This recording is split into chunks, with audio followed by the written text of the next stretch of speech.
Hi and welcome to the Journalism Salute. I'm Mark Simon. In each episode, we'll talk to or about an interesting person or organization related to journalism. The intent is to show that journalists are not the enemy of the people. Thank you for listening. On this episode, we're joined by Barbara Crossette, Senior Consulting Editor and Writer of PassBlue. This is Women's History Month. Barbara has a long journalism history. She joined the New York Times in 1973. Among the highlights of her time there was being chief correspondent in Southeast and South Asia and the Times bureau chief in the United Nations. She's won multiple awards, including one for her coverage of the assassination of India Prime Minister Rajiv Gandhi in 1991 and a Lifetime Achievement Award from the UN Correspondents Association. She's also the author of several books and has taught journalism as well. Quoting from their website, PassBlue is an independent, women-led journalism site that closely covers the U.S.-UN relationship, women's issues, human rights, peacekeeping, and other urgent global matters. It holds UN membership to account through original, in-depth reporting and analysis. Barbara, thank you for joining us. Well, thank you for asking me, Mark. I want to focus on both your career and your current job, and we'll go back and talk about your career later, but let's start with what you do now. Can you explain your day-to-day role with PassBlue? Well, I write for them and I help edit it. Just a quick background. PassBlue was founded by the two of us were both former editors and writers at the New York Times. I retired and she retired, and we decided to keep going somehow. And the UN was a wide open field. I had just ended a long 7 years as a UN correspondent and bureau chief. So we got together and started this little thing on, the usual shoestring. And it was intended to be international. We have readers all over the English-speaking world and in some other places now. It's been hard work, but I write, and what I do is I have to follow the news just as you do and read a lot of reports and things and kind of look for trends in international reporting, but also in UN affairs. And there's always some story going on, somewhere in the world. I'm looking at some of your recent stories just to provide some examples. You shared news and a history lesson about the history of the United States contributions to the UN Population Fund and the restoration of those funds in the early days of the Biden administration. You raised awareness to studies showing that the most effective national leaders during the pandemic have been women. You talked to the Secretary General of the Council of Women World Leaders for that.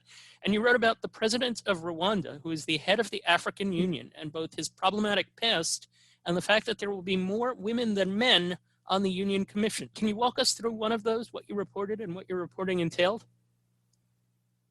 Well, I could start at the end. Paul Kagame is president of Rwanda. He was the president of the African Union, the equivalent of their parliament, but he is now their chief reformer. So the story started out by someone writing to me and saying, you're missing what's happening in the African Union. They're promoting women right and left, and that this is worth a story. So, as a foreign correspondent, you want to be there. You don't want to have to report this from a couple of 1,000 miles. But anyway, I thought, okay. And then I found out that while I was looking for more information about this, the two women who have been appointed to top jobs are flawlessly qualified. I should say that. One is a Rwandan, and therein hangs the story. But anyway, it was true. But then I went on further. This is the situation when you're working in foreign affairs and you may not be in the country, but you don't have to be, because pretty soon I got hooked up via the web with people who are saying, hold it a minute, let me tell you what a terrible time it is to work as a woman in the African Union. And they cited reports, including one from the International Crisis Group and others, about the corruption and the abuse, I hate to use that word, of women, unless it really is abuse, but the downgrading of women and the harrowing experiences they have, and the nepotism, a lot of the stuff. So then I crossed that story with the fact that Paul Kagame is a reformer. And I've interviewed Paul Kagame in the past twice, once in Rwanda, once in New York. And he has turned a country, they had 800,000 people killed in the genocide, and he's turned the country around. And so he's got a lot of good publicity. But as he has built up Rwanda to a new country. And it was his people who were killed, by the way. He's a Tutsi. He also became more and more autocratic. So then I was into a different area, what happened? And so I interviewed some authors and a very good analyst of Africa generally, but also the AU in New York at the News School. You read the story, so you know what I'm talking about. But, so everything came together in a funny way, that a story became something different. And this plays into one of your other questions. I started out saying the African Union has, for the first time on its governing commission, more women than men. Fair enough. And they're all in their fields qualified. There's no question of somebody's cousin or girlfriend or whatever getting a big job. But then I have to segue into what the women who have worked there say. But the working environment is not good. And then I found out that the reforming was done by Kagame. I looked up his report, 2018. He did a report on the reformation of the AU, the reforming of the AU, the African Union. And it was, what's the word I want? Institutional. How many desks here and how many people there. And it completely ignored all these various accusations about the working environment being very bad. So then it turned into a story about how he got to where he is and why he's using the African Union to increase his presence in Africa. Rwanda is about the size, I looked this up, of Maryland, no. Yeah, I mean, it has not a lot of people, and it lost 1 million people over the last couple of decades, but he's a very interesting man. So his idea was you work yourself up in the African Union, which he's done. Almost all the major countries of Africa belong to this. And it's a little bit like the EU, only the AU deals with African affairs. So anyway, my reward for this was to get one gentle piece of hate mail from someone who said, this isn't the story is how good women are doing in the African Union. So, you win or you lose, it doesn't matter. I mean, I understand where she came from, because she was one of the people who said, you got to pay attention to how well they're treating women. And the top woman in the African Union now, the deputy commissioner of the whole place, which it's like the European Commission. In other words, these are very big jobs. She is a Rwandan, and she is a Hutu Rwandan who stayed behind and risked staying with the Tutsis when they took over the country, because the Hutu had killed all those 800,000 people, most of them, I'm making it easy. So, that's the classic problem sometimes with foreign coverage. I taught this kind of thing in Brazil, actually, on a night fellowship some years ago now, 10 years ago, that if they asked me to teach a course in, it was the biggest newspaper, Folha de São Paulo, a course in, if you can't have foreign correspondents, how do you cover the world? And this is the kind of thing that happens. And because of social media, because of the web generally, and the internet generally, and because of think tanks everywhere, it is so easy now to find a train of thought that you have to pay attention to. And I think it's workable. And then you have all the technology that goes with it. So it's a lesson really for people who want to cover foreign news from a distance. It's not the best way to do it, but the cost of doing it and the danger to correspondence now is real. The world is huge, and the UN obviously is huge as well. How do you pick the stories that you want to pursue? I mean, you mentioned that you got a tip on that one, but I'm thinking that there are so many crises, whether it's Yemen, Syria, Burma, Myanmar, there's so many things going on. How do you wind up picking what you do? Well, there's another one recently. It didn't have my byline. It was written by someone called Noeline Heiser in Singapore. I have been able to use my UN contacts a lot from those years I was at the UN as the New York Times bureau chief. And I had, before that, seen a lot of the UN work and refugee work and other things when I was living abroad. So, I carry one basket of contacts into the next, and then I added to those. And Noeline was really a friend of mine. She was the first woman to run a UN women's agency. Then she went out to the Pacific and she ran the whole Asia Pacific Economic Council, and she settled in Singapore. So I stay in touch with her. So she was willing to do me a strong memo just last week, the end of last week, I guess it was, on what the US is now going to call Burma again. Myanmar, the UN still calls it that. That's the general's term for it. So Noeline, because I knew her, I could write to her and say, what can you say? And she sent me back a full one-page memo of terrific stuff. So we turned it into an article. So to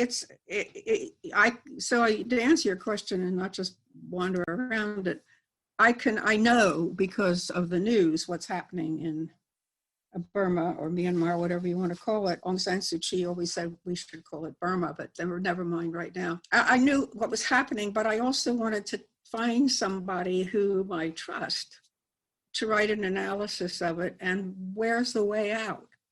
And Noeline did that by talking about what was happening, but also saying that the regional organization, and she knew this from having been in charge of the Asia Pacific for the UN, the regional organization called the Association of Southeast Asian Nations is not doing anything. And she thinks they should be sending a mediating team. It has to be a neighborhood thing. Burma, Myanmar is a member of that. And China is pushing in and wanting to take over the issue.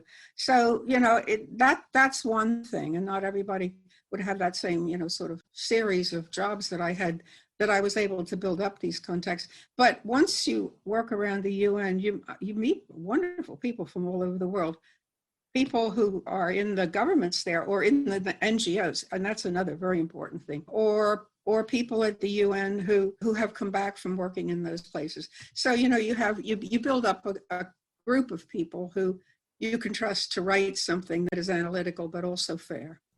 How do you, I'm a New York Times, Washington Post reader avidly and have been with the New York Times for a long time. I will acknowledge, though, that I tend to gloss over the international news. How do you, I don't want to say make someone care, but how do you get someone of, I guess, my age or Emmy's age, Emmy, you'll hear from Emmy in a few minutes, how do you get someone like that to care about the things that are going on within the United Nations? Well, here's the problem with the United Nations. It is not covered anymore. And this started happening in the 90s. It was depressing because American media, for the most part, it doesn't cover foreign news. It covers foreign places where the US is involved. And the bigger the problem, the bigger the conflict, war, yay, then the correspondents flood the scene. But just to cover a place for its own sake. I know that correspondents always get frustrated by this. Someone who wrote about Iran years ago before it got to be, under the Ayatollahs, he wrote, he told me he had written memos after memo to the Times saying, pay attention to what's happening in Iran. And, what's it to us is always the answer. And that's one of the reasons. The other reason is that the United Nations has become a tool in really basically anti-internationalism, anti-globalism, all that stuff. And so it's seen as a foreign intrusion into the United States. And there have been several administrations, starting with way back, George Bush, we can start with John Bolton. We have good ambassadors at the UN, but they can't get traction because, first of all, they work for the Secretary of State. So right there is a layer between you and the news media. So I think it's that. And I think the big problem is the education system in the United States. I've written stuff about the geography teaching is finished in many schools. So people don't even know where places are. It becomes thematic. How are women doing in Tanzania and all that stuff? So, it's a complete just ignoring the UN unless and until the US has to go there and ask for something from the other countries. And that's been bad in the last 4 years, maybe a lot more than that. And that's what the challenge is. The piece that I wrote yesterday Kamala Harris was at the UN, gave a very eloquent speech, and she wasn't at the UN, sorry, it was virtual, but you know what I mean. And, we looked today and nobody covered it but us. So, and this was an attempt by the Biden people to say, we're back. We accept the Universal Declaration of Human Rights. We're going back in the Human Rights Council. In other words, they wiped the slate clean of Mike Pompeo.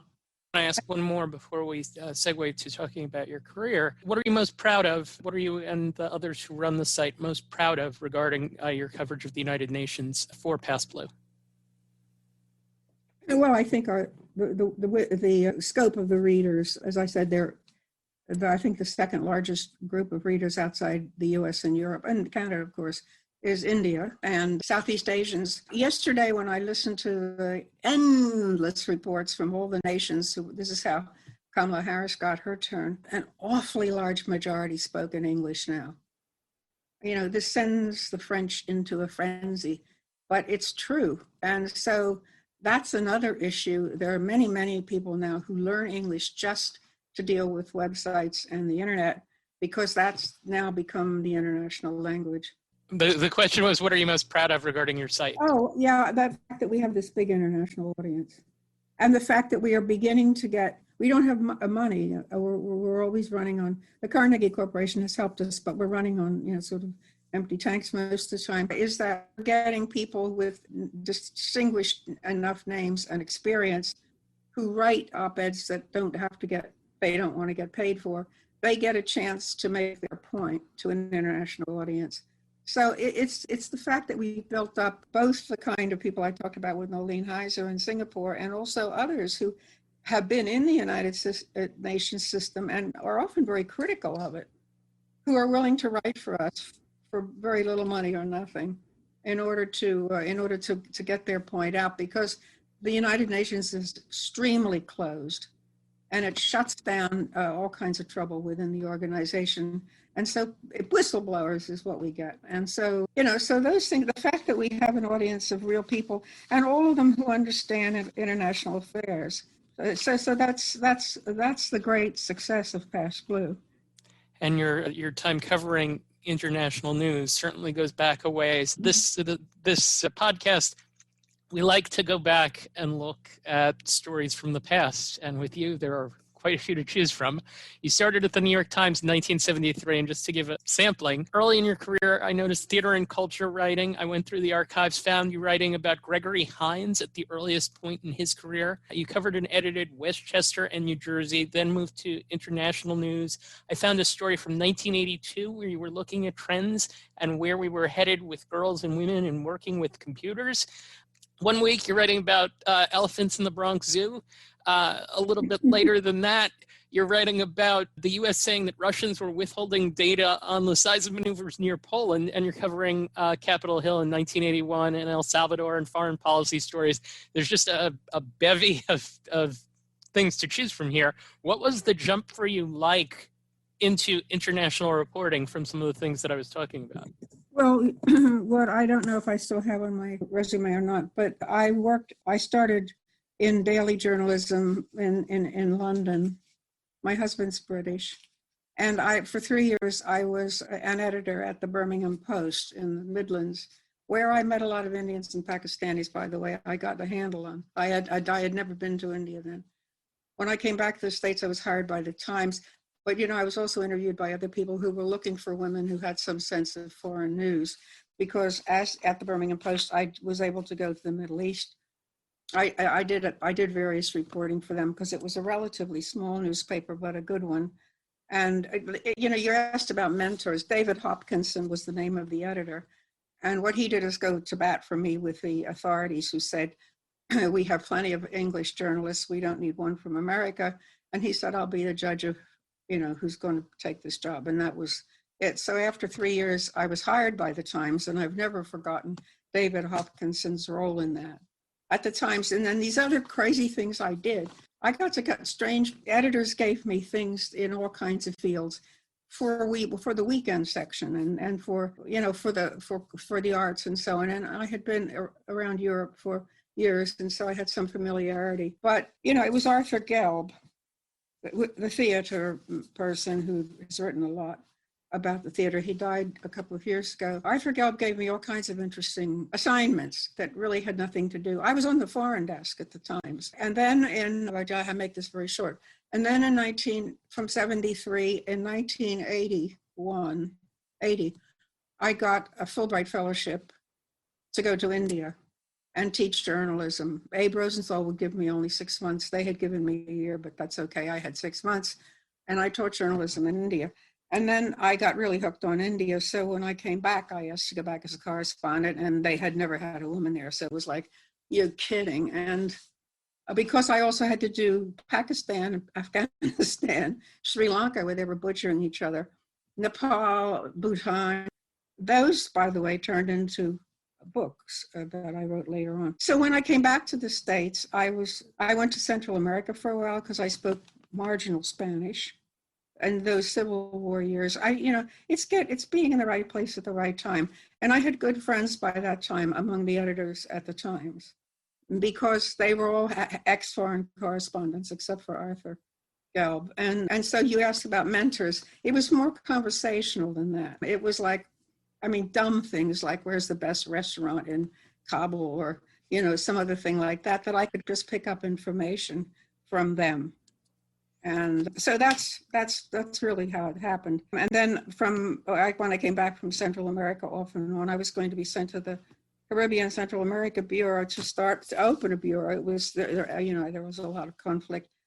But instead, I stayed another year, and then I went to Asia, and the rest, That takes us to 1991, and the most prominent story you covered, the assassination of India's prime minister. It's not often that you get to talk to someone who was 30 feet away from a world leader being killed. And I read your accounts of fleeing to safety. How did being at that event change you as a reporter? And backing up a bit, that was scarier than that. I went with him in his car, his driver, from what was then Madras, now Chennai, out to these places where he was doing political rallies. And he had just got out of his car, and his spokesman came up to the car and said to me, because I had another car of my own behind us, could you get out of his car because somebody else wants to interview him? So I could talk to him all the way out to this event. He got out of the car, and honest to God, it was just minutes. He walked away, and somebody detonated a bomb. And so I think 19 or so people were killed instantly. But I was just far enough away. And his spokesman always tells people I saved his life, because we were arguing about whether I was going to go back in my car or back with Rajiv. But my biggest problem that night was with an indifferent telephone system. I had to write stories, more than one. I went back to the hotel. I actually pushed heavy furniture against the door of my room, because immediately people say it's the CIA. It's the usual problem. In fact, the American embassy told me to get out of the country. I didn't. And anyway, but a friend of mine, a good friend who was the editor of a very famous paper in Chennai, the Hindu, he had good contacts with the Tamil militants who killed Rajiv. He called me first and said it wasn't the boys. And then he called back later and he said, I was wrong. It was the boys. So I knew who had killed him. But the boys being the Tamil insurgents. So, I was more dependent on a local journalist, however one of international reputation, than I was on anybody else. Except I tried to turn on the television. They shut that down at midnight in India. The churches in Madras, a lot of Christians in the city, started ringing their bells, and that gave everybody the steam that something awful had happened. So I turned on the TV, and in the last seconds of CNN, which was new in those days, I saw Daniel Patrick Moynihan say, he was a good man, past tense. And I knew for sure. We had tried to find a hospital where they had taken his remains. We had been driving all over the place before I had to come and write. So it didn't change. It didn't change my reporting or anything, because I had seen death before, and I had seen the most awful massacres in Sri Lanka. And I had seen, things in Afghanistan and Pakistan and elsewhere. So the death, the violent death was not new. but the political story, the dynastic story of what happened to the Gandhi family. And Nehru's, he was her grandchild, his grandchild, became story in a way. So that it shifted to politics. And then, the funeral, the Indians can, do things hugely ceremonial. And that was one. And believe it or not, the other one was Mother Teresa when she died. The military took over that funeral. It was that important. So, it was in the vein of writing about India and living there. When you've been in the business as long as you have, and in high-profile roles, working at the New York Times, covering international news, covering the United Nations, and writing about things like you were talking about before, you're going to encounter your share of criticism. In the past, that's letters to the editor. Now, it shows up forever in a Google search or on Wikipedia. And we're not here to evaluate critiques of your work. There are other places for that. But I'm curious what you've learned from the experience of being publicly criticized. Well, the routine normally is you go back and read what it is that you wrote that's got somebody in a twist. And if it's not, I worked for a while with the chief news editor at the Times. I used to run the paper on weekends, actually, for a little while. And he said, if it's not wrong, but somebody else sees it a different way, just don't do anything. And if your facts are correct, if you can to yourself, not publicly, justify. And there are banks of editors in good places. There are fewer of them now because of social media. That's a bad thing. So a lot of things are said, as everyone knows, from the last 4 years that are not true. And if there's no backup, no editor. But, it's to go back on what you've written and see if there's anything in there that could possibly be mistaken for an untrue fact. And if it's from your own reporting, justifiable, or not justifiable so much as provable, that you have some evidence, evidential is the word I want, then no worry. And I never responded. Certain people I would respond to. Most websites, including PassBlue, have a space for comments at the end of an article. So I always said to Dulcie Lambach, my partner there, just write to them and say, write back, because she's the publisher. Write back and say, why don't you frame your complaint, or we try to use a less judgmental word, why don't you, your opinion, into a comment and put it on our comments page. And, often the person doesn't do that. In other words, they've made their point. I don't answer the most outrageous attacks. Now it is sort of social media, but more than anything else. But I do, I read them and I check myself against them. And, Dulcie and I had spent years at the Times, and so we know what the rules are in terms of attributing things and double checking things and linking things. So we don't have that much of a problem. And I think that's because of our years of working with editors at the Times and knowing what is right and what's not. And what, and then of course you could get a lawyer, but who wants to do that? It's not worth it usually. Usually these people's attacks are coming from a very deeply held belief or a thought that they just don't want anyone else to contradict. So I guess my short answer is I ignore most of them. I read them, I ignore most of them, but we do write to them and say, this is PassBlue now. We do write. It's different with the Times and letters to the editor. That's a whole different system because they do have lawyers and others who can read them to look for, and experts who can read them to look for genuine mistakes. But no, we just follow the Times rules, and so we don't have many problems. It's sometimes outbursts, but not corrections. You have more than 50 years of experience to draw upon, and we turn things over to Emmy Liederman, soon-to-be graduating student at College of New Jersey, a future journalist, already a current journalist, and helping us out on this podcast. Emmy has some questions for the advice portion of our program. So, what challenges did you run into as a woman in the early part of your career, and how would you contrast that with what you see today? That's a very good question because I've been through phases. I started on daily newspapers in England, And the editor I was speaking with Mark about earlier, David Hopkinson at the Birmingham Post, that's in Birmingham, England, which is in the Midlands and has a lot of Asian populations. It was a very chauvinist society, England was, but they were less so. There was less misogyny in England than there is in this country still to this day.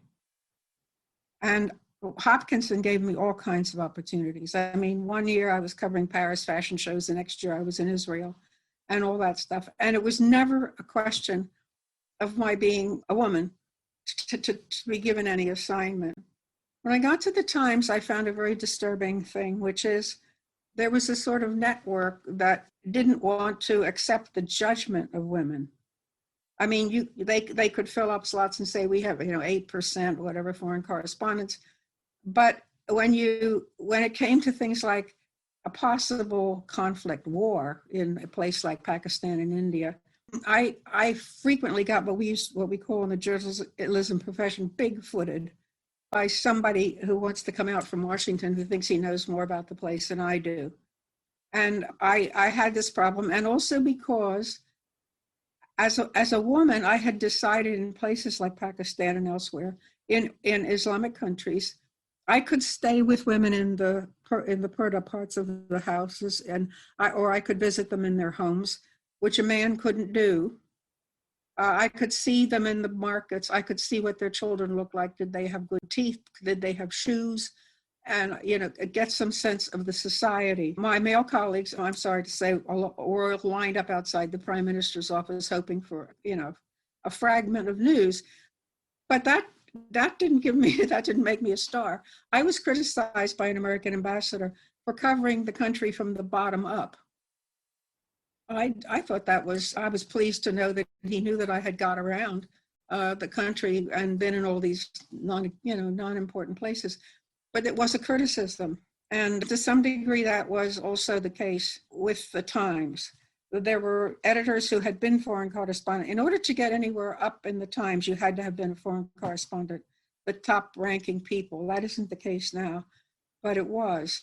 So it's the judgmental factor that most upset me, that for some reason, because I was a woman, I couldn't possibly understand what it meant that the French Communist Party had left the government of France. I mean, that was extraordinary. And it was more American than it was European. And what has international reporting taught you about American media and its audience?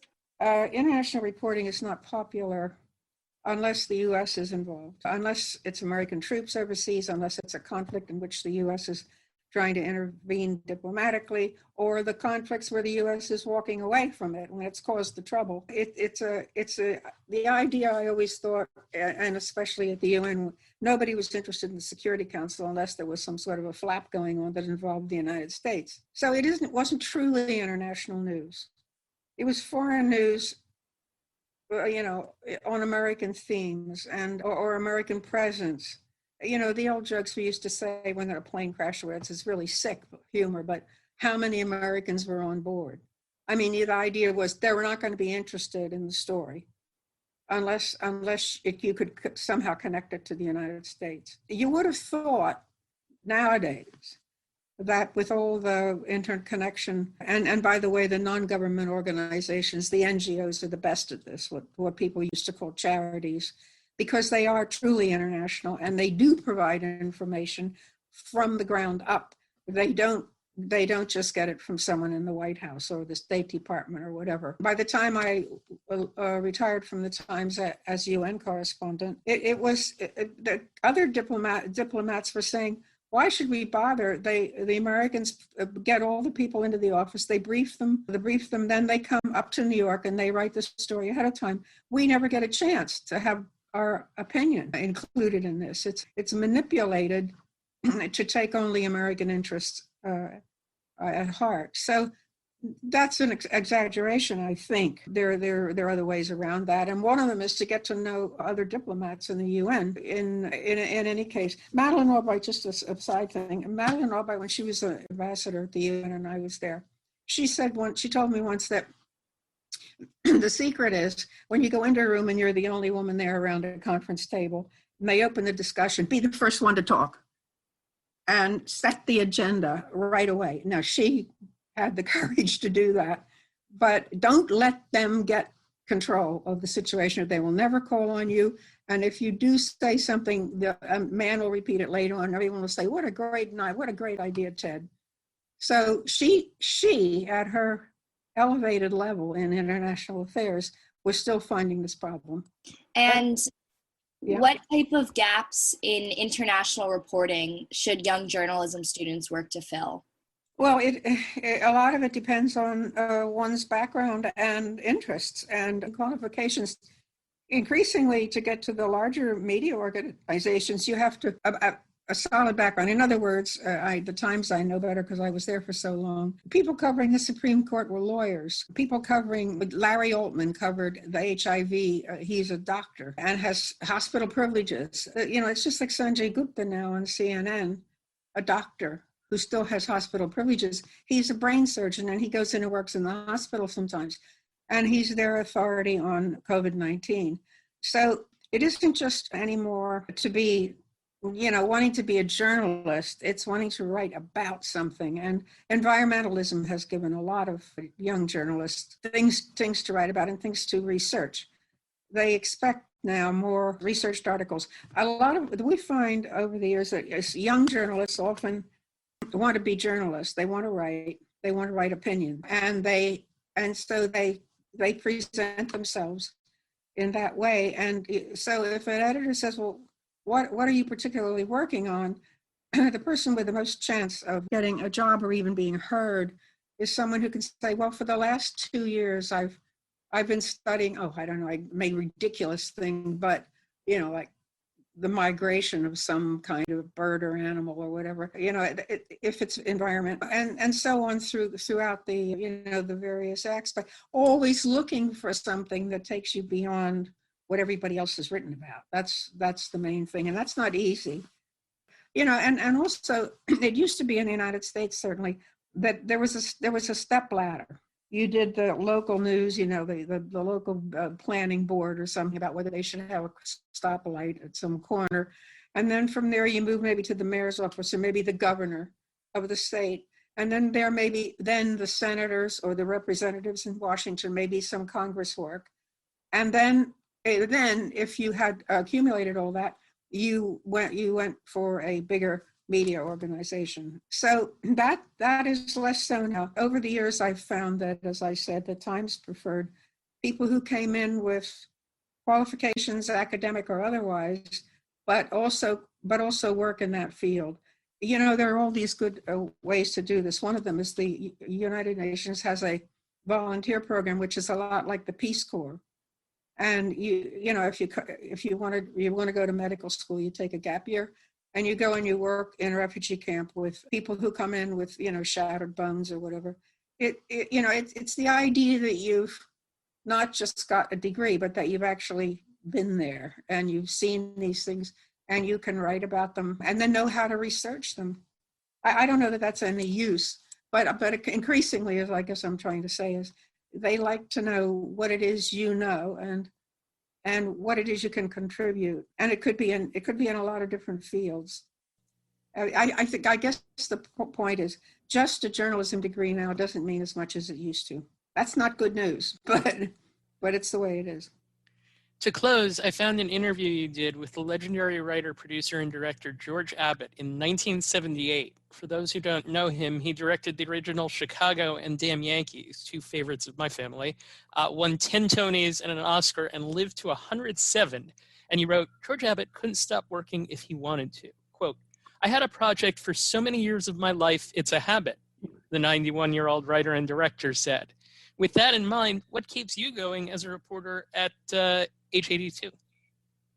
Well, being a journalist, being a freelance journalist, or being a writer of any kind is a privilege, and it's an exceptionally good place to be, because writing, you're not running an office in a corporation, you're not doing anything from one area of public life to another. It can be a very lonely occupation, but it's a separate life, and so you can make of it what you want. And some people actually turned to fiction. I know a number of journalists who have turned to fiction, others who have recapped. I always said I will never write about the UN again. I mean, that is to say, as a memoir. And so journalists have the great opportunity and privilege to continue working as long as your mental capacity is okay. Even if you're in a wheelchair or whatever. I find that to be the case. George Kennan, the very famous American diplomat who lived to be, I think, 100 or close to it. When I went to see him at Princeton, he was still driving to the office every day. I mean, it's a little scary. And someone there who knew him said he was, I interviewed him as a background notes for his obituary. When I went to meet him in New York at the Explorers Club or somewhere, I don't remember where, he took one look at me and he said, "Are you writing my obituary?" Oh, I really felt awful. But that's what you had to do. Yeah, and he was wonderful. He wrote about he was sort of the age of my father, and he wrote about the change in life in America when small towns. It was called Round the Crooked Hill. I mean, he was a Class A diplomat who made Soviet American policy. That's how important he was, and yet he was writing about his small town in Pennsylvania, I think, that used to have a train station. It used to have a little opera house. It used to have a little this and that, and how America now that's gone, completely gone. And it had nothing to do with his diplomatic career, but he just took time and did that. And it's a lovely little book. I recommend it, Around the Crooked Hill. That was some years ago now, and he's dead. Can I recommend? All right. So while we're talking recommendations, last question to close the interview. Is there another journalism organization not affiliated with PassBlue that you in particular would like to salute and give credit to, props to? Well, dare I say the Washington Post. I think their opinion pages have become extremely good, and their editorials are right on the mark. I think they have gone. They're in Washington. I mean, the Times learned its lesson with the Pentagon Papers. The Washington Post beat the Times on various things here and there over the years, but it was because they were there. I mean, they were seeing these people. They were neighbors, and the Times is a multifaceted thing. It's in theater districts, in the financial district. It's everything in New York. It's the diplomatic capital of the world because of the UN. And so it's a different. But I think, and I guess I think this because we've had such a tumultuous 4 years in politics. Yep. And they've been very focused and very clear-headed, and I think more courageous than the Times. Our guest on episode 21, Aralise Hernandez, who covers Texas and the Mexican border from the Washington Post. I will be glad to hear that you said that you gave them such credit. Thank you for taking the time to join us, Barbara Crossette. You certainly got a comprehensive history on your career, and we appreciate what you shared with us about PassBlue. Thank you. And it's passblue.com, and it's free, so check it out. Emmy and I will just wrap up. We want to open the reporter's notebook, talk about one or two things that we heard from Barbara Crossette. Emmy, what was your biggest takeaway? So we asked her how she's noticed opportunities change and the perception of women in journalism change over the years throughout her long career. And something that really stuck with me was when she talked about how it was expected that she would be covering the country from quote unquote the bottom up, talking to people in grocery stores, talking to people, outside of the government realm that may not be well known, but they have stories to tell nonetheless. And she was criticized by her male colleagues for adapting this approach. And she also talked a lot about the New York Times or other organizations were adamant about meeting quotas, adamant about saying a certain percent of their staff was female, but at the end of the day, when it came to editorial decisions, her opinion and the opinion of her female colleagues weren't really taken into account. And I think that something I really admire about her is that she took that in her stride, and she was determined to prove people wrong and show people that her editorial style was just as effective, if not more, than what her male colleagues might have been doing. Certainly true in her case. PassBlue's highly regarded public service journalism holds the powerful people and 193 member countries at the UN to account by providing original news reports, analyses, scoops, and investigations each week to thousands of subscribers. The public needs in-depth reporting more than ever to engage in civil discourse and take civil action when needed. There is no greater mission in our world today. The name PassBlue is a play on the diplomatic passport known as Laissez-Passer, Let's Pass, a blue travel document used by UN officials on missions and issued by national governments and world institutions during wartime and other periods to allow officers to travel to specific areas. The UN grounds passes are also blue. Welcome to Journalism History, a podcast that rips out the pages of your history books to re-examine the stories you thought you knew and the ones you were never told. I'm Terry Finneman, and I research media coverage of women in politics. And I'm Nick Hirschon, and I research the history of New York sports. And I'm Ken Ward, and I research the journalism history of the Great Plains and Rocky Mountains. Find the Journalism History podcast at journalism-history.org/podcast and wherever you listen to your favorite podcasts. March is Women's History Month, and the Journalism Salute would like to pay tribute to Betsy Wade, the first female copy editor at the New York Times, who died this December at age 91. She led a 1974 class action lawsuit against the Times, which had a history of boxing women into the 4 F's of reporting, which were food, fashion, family, and furnishings. But Wade was only interested in hard news, and before the trial began, the case was settled, and she was finally given her seat at the National Copy Desk, where she eventually was honored with a Pulitzer Prize for her work in the paper's publication of the Pentagon Papers. She also worked tirelessly to incorporate the prefix Miss into the New York Times style, as she strongly believed that the marital status of her sources did not need to be anyone's business. The Journalism Salute is dedicated to the memory of Dr. Robert Cole, who ran the journalism program at Trenton State College, the College of New Jersey, for more than 30 years. He worked very blue. Let's say he was notorious for it. He was notorious for the cursing. But I mean, it's probably a pretty good way to get a bunch of 18, 19-year-olds to pay attention to you if they never know what you're going to say next. Marlena Cockcroft, who graduated in 1996, also remembers Cole for his unconventional teaching style that prioritized field work over lectures, which she thinks explains his high success rate in landing students jobs after college. It wasn't just he was standing there in front of the room and talk to us. This is how you do this. This is how you do this. He'd set up press conferences with police officers to give us the experience of being in a press conference. Cole would take students on what he dubbed toxic tours, where they would practice environmental journalism by evaluating toxic waste sites in Trenton. Marlena also mimicked what we've heard from other TCNJ graduates, that on top of being a memorable teacher, he was also a role model who would drop anything to help his students. He genuinely cared about his students. There was always this lineup after class. People wanted to talk to him. You could call him at home. You could visit him in Yardley. It was, he just had that relationship with everybody. I'm Emmy Liederman, College of New Jersey, class of 2021. One other note, PassBlue has a podcast of its own. It's called UN Scripted, a play on the word unscripted.